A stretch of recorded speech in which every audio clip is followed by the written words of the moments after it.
Senior নায়েবে আমির জুলাই অভ্যুত্থানের অন্যতম সিপাহ সালার জননেতা মাওলানা মুফতি সৈয়দ মোহাম্মদ ফয়জুল করিম শাইখে চরমোনাই, ইসলামী আন্দোলন বাংলাদেশের কেন্দ্র এবং ঢাকা মহানগর নেতৃবৃন্দ, সাংবাদিক বন্ধুগণ, সমবেত ভাইয়েরা, আজকে আমরা এই ঐতিহাসিক জুলাই 10 তারিখে রাজপথে নেমেছি দুটি মৌলিক দাবি নিয়ে।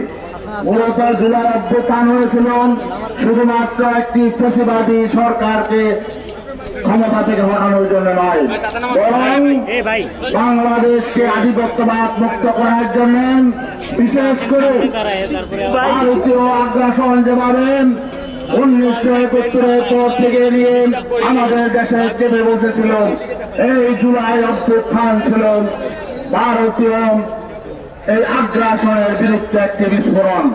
কিন্তু আমরা দেখতে পাচ্ছি এই অভ্যুত্থান পরবর্তী এখন নতুন সরকার যখন ক্ষমতা এসেছে, আবার ভারত তাদের আগ্রাসী মনোভাব নিয়ে বাংলাদেশকে অস্থিতিশীল করার চক্রান্তে মেতে উঠেছে। আমরা স্পষ্ট জানিয়ে দিতে চাই, আজকে ভারতের যে নতুন যে হাই কমিশনার দায়িত্ব নিয়েছেন বাংলাদেশে, তিনি বাংলাদেশে পাড়া দিয়ে বলেছেন, তিনি বলেছেন বাংলাদেশ ভারতের আকাশ বাতাস এবং বেদনা এক, বাংলাদেশের বেদনা ভারতের বেদনা এক হতে পারে না। তিনি তার কথায় যে ইঙ্গিত দিয়েছেন, এতে তিনি বাংলাদেশ এবং ভারতকে একাকার করে ফেলেছেন। আমরা তার এই বক্তব্যে ব্যাখ্যা চেয়েছিলাম, কিন্তু এখনো পর্যন্ত তিনি সেই ব্যাখ্যা দেয় নাই। আমরা মনে করছি যে এই বাংলাদেশকে ভারতের করজরাজ্য বানানোর জন্য তাদের যে দীর্ঘদিনের প্রয়াস, এটা এখনো থামে নাই। জুলাই অভ্যুত্থান থেকে ভারত কোনো শিক্ষা নেয় নাই।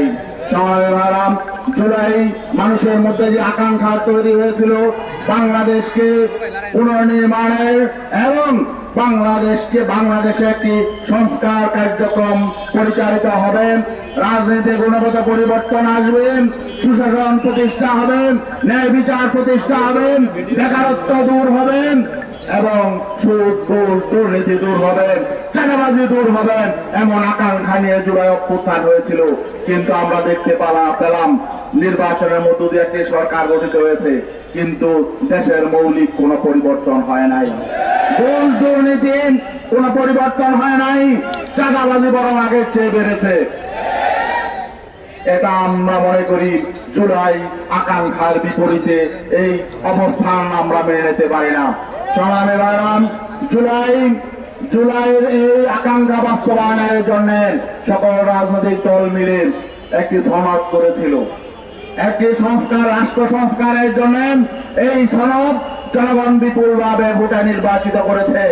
গণভোটের মধ্য দিয়ে সনদ মানুষের আকাঙ্ক্ষার প্রতীকে পরিণত হয়েছিল। প্রায় 70% মানুষ এই জুলাই সনদকে সমর্থন দিয়েছে, জুলাই সনদের পক্ষে ভোট দিয়েছে। কিন্তু আমরা কি দেখলাম, এই সরকার অনেকটাই তারা জবাবদিহিতার বাইরে থাকতে চায়। আমরা এই সরকার ব্যর্থ হোক, এটা আমরা চাই না। এই সরকার আবার আওয়ামী লীগ হয়ে যাক, এটাও আমরা চাই না। কিন্তু আমরা কি দেখতে পাচ্ছি, এই জবাবদিহিতার আওতায় তারা আসতে চায় না। জুলাই সনদের জবাবদিহিতার যে জায়গাগুলো ছিল, এগুলোকে তারা পাশ কাটাতে চাচ্ছে। আরেকটা মৌলিক বিষয় হলো, সেটা বিএনপিও তাদের ইশতেহারে অন্তর্ভুক্ত করেছিল যে এই পার্লামেন্ট নির্বাচনের পরে উচ্চ কক্ষ হবে। জুলাই সনদে উচ্চ কক্ষ ছিল এবং ভোটের রেশিওতে উচ্চ কক্ষ হবে, এটা জুলাই সনদের একটি মৌলিক বিষয়। আজকে 5 মাস অতিক্রান্ত হচ্ছে বর্তমান সরকারের, বর্তমান পার্লামেন্টে। আগামী আগস্টে 6 মাস পূর্ণ হবে। জুলাই সনদ স্পষ্ট আছে, 6 মাসের মধ্যে পিয়ারের ভিত্তিতে উচ্চ কক্ষ হতে হবে। কিন্তু আমরা দেখছি এই সরকার সেদিকে যাচ্ছে না। আমরা চাই না এই সরকার নতুন করে এই দেশে কোনো সংকট তৈরির কারণ হোক, এটা আমরা চাই না। আবার নতুন করে আমাদেরকে আন্দোলন কর্মসূচি দিয়ে মাঠে নামতে হবে, এটা আমরা চাই না। কিন্তু সরকার যদি আমাদেরকে বাধ্য করে, সরকার যদি তাদের অঙ্গীকার থেকে সরে যায়, সরকার যদি জুলাই চেতনা এবং মানুষের মৌলিক অধিকার প্রতিষ্ঠা থেকে যদি তারা সরে যায়, তারা যদি তাদের অঙ্গীকার বাস্তবায়নে গড়িমসি করে, তাহলে আমরা বাধ্য হব জনগণকে সাথে নিয়ে আবার আন্দোলনে ঝাঁপিয়ে পড়তে। আজকে আপনার এই প্রতিকূল আবহাওয়ার মধ্যেও আপনার আজকের অনুষ্ঠান সফল করার জন্য স্বতঃস্ফূর্তভাবে অংশ নিয়েছেন। সবাইকে ধন্যবাদ জানাই, সাংবাদিক বন্ধুগণকে ধন্যবাদ জানাই। আর জুলাই বিপ্লবের অন্যতম সিপাহ সালার আমাদের নায়েব আমির শাইখে চরমনাই আজকে আমাদের সাথে রাজপথে নেমে এসেছেন, তাকেও আমরা ইসলাম আন্দোলনের পক্ষ থেকে ধন্যবাদ জানাই। সবাইকে ধন্যবাদ জানিয়ে শেষ করছি।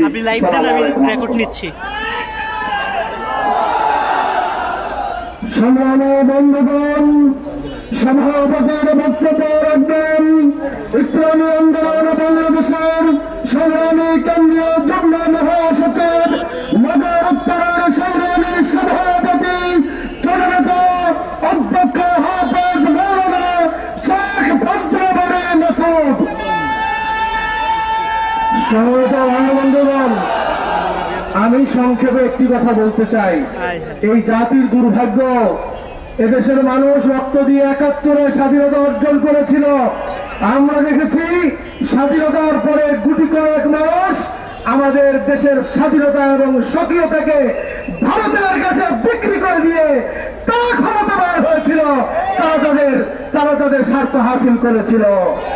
আবার দেখলাম জুলাই হলো, রক্ত দিল নেতা কর্মী দেশবাসী।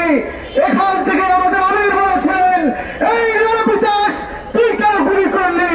এখানে সামনে দাঁড়িয়ে আমাদের নায়েব আমির সেদিন রক্ত বুলেটের সামনে তিনি মিছিল নিয়ে গিয়েছিলেন। আমরাও দেখলাম জুলাইকে বিক্রি করে দিয়েছে ওয়াশিংটনের কাছে। লজ্জা হয় না? তা বলে আমেরিকা নাকি আমাদের বিশ্বস্ত বন্ধু।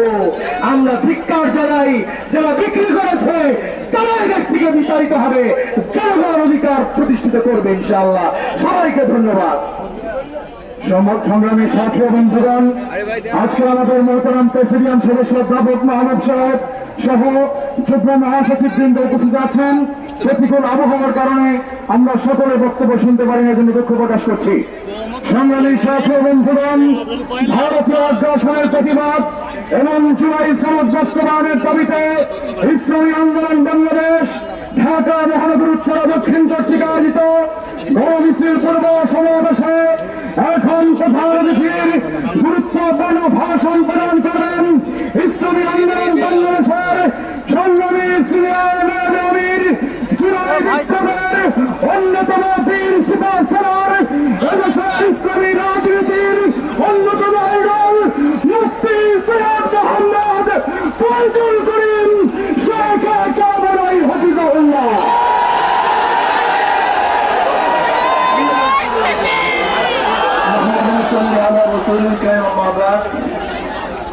أعوذ بالله من الشيطان الرجيم بسم الله الرحمن الرحيم وتعالى على البر والتقوى ولا تعالى على الإثم والعدوان।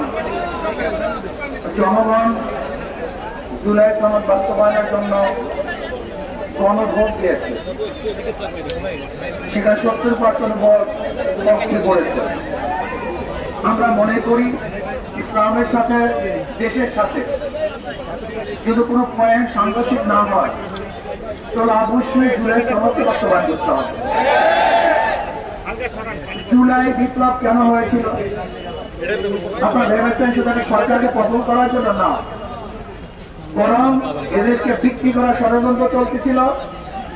এদেশের জনগণ ঐক্যবদ্ধ ভাবে সেই ষড়যন্ত্রকে রুখে দিয়েছে। জীবনের বিনিময় তা আমাদের সরকার উৎখাত করে এদেশকে রক্ষা করার জন্য জনগণ চেষ্টা করেছে, সাধনা করেছে, রক্ত দিয়েছে, পঙ্গু হয়েছে। আমরা কি চাই? আমাদের স্বাধীন দেশে স্বাধীনভাবে বসবাস করতে চাই। ৯৫% মুসলমানদের দেশে ইসলামের খেলাফ কোন আইন হবে এটা আমরা চাই না।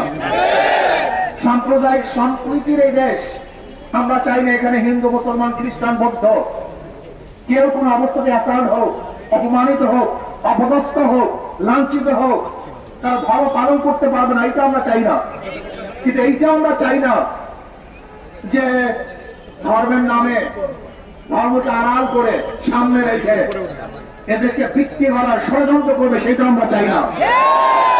আপনারা জানেন বাংলার মানুষ কিন্তু যারা হিন্দু সম্প্রদায় তারা কিন্তু দেবী ভক্ত, রাম ভক্তরা।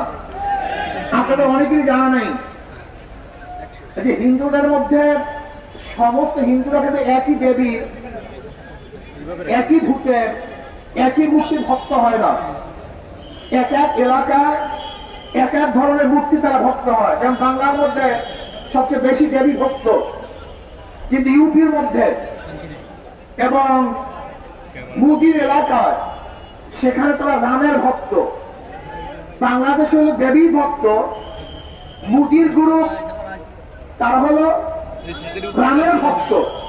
এখানে দেবী মূর্তি স্থাপন না করে রামের মূর্তি স্থাপন করার কারণটা কি একজন চিন্তা করেছেন? এই চিন্তা কিন্তু অনেকেই করেন নাই। এখানে দেবী এবং রাম উদ্দেশ্য নয়, এখানে উদ্দেশ্য হলো দেশটাকে গ্রাস করা, দেশটাকে দখল করা। আজকে আমাদের স্বরাষ্ট্রমন্ত্রী যারা এই দেশকে প্রদেশ বানাতে চায়, ভাগ করতে চায়, তাদের বক্তব্যকে শ্রীবক টান করেছেন, শ্রীবক টান হয়ে গেছে। কিন্তু আবার নতুন ভাবে জঙ্গি সৃষ্টি করতেছে। এই দেখেছে কয়েকদিন আগে জঙ্গি নাটক শুরু হয়েছে। এই জঙ্গি নাটক এটা বাংলাদেশের কোন সংস্কৃতি নয়, এটা ভারতের এক সংস্কৃতি।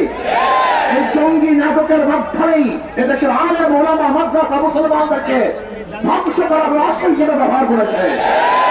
আমাদের সরকার জঙ্গি নাটক শুরু করেছে। ভারতের বিভিন্ন লিডাররা ম্যাপ দেখায় যে বাংলাদেশ, পাকিস্তান, আফগানিস্তান, নেপাল, ভুটান সহ এই এরিয়া অখণ্ড ভারত হিসাবে তারা ম্যাপের মধ্যে বারবার প্রদর্শনী করেন যে আজকে হোক কালকে হোক এদেশ আমার ভারত হয়ে যাবে। শুভেন্দু অধিকারী সে তো আসার পরে ওই দেশটাকে একটা নরকে পরিণত করেছে, খুনের রাষ্ট্র পরিণত করেছে, ধর্ষণের রাষ্ট্র পরিচালনা করেছে। সেখানে মেয়েদেরকে ধর্ষণ করে হত্যা করা হয়েছে। আজকে সেখানে মসজিদকে ভেঙে দেওয়া হচ্ছে, মাদ্রাসাকে গুড়িয়ে দেওয়া হচ্ছে। আজকে জোরপূর্বক মুসলমানদেরকে সিংরাম বলতে বাধ্য করা হচ্ছে, এ দেশকে দখল করার হুমকি দিচ্ছে। আমি স্পষ্ট বলবো, বাংলাদেশের মানুষ সজাগ হন, সচেতন হন, এ দেশকে রক্ষা করতে হবে। আমরা জীবন দিয়ে হলে দেশকে রক্ষা করব। যেরকম জীবন দিয়ে, রক্ত দিয়ে আমরা আধিপত্যের বিরুদ্ধে আন্দোলন করেছি, সংগ্রাম করেছি, প্রয়োজনে আমরা আবার জীবন দিয়ে দেশকে রক্ষা করবো ইনশাআল্লাহ। কোন অবস্থাতেই বিজেপি এদেশ দখল করবে, আমাদের দেশে কর্তৃত্ব করবে, বাংলাদেশের একজন মুসলমান, একজন মুমিন জিন্দা থাকতে এই স্বপ্ন পূরণ করতে দেওয়া হবে ইনশাআল্লাহ।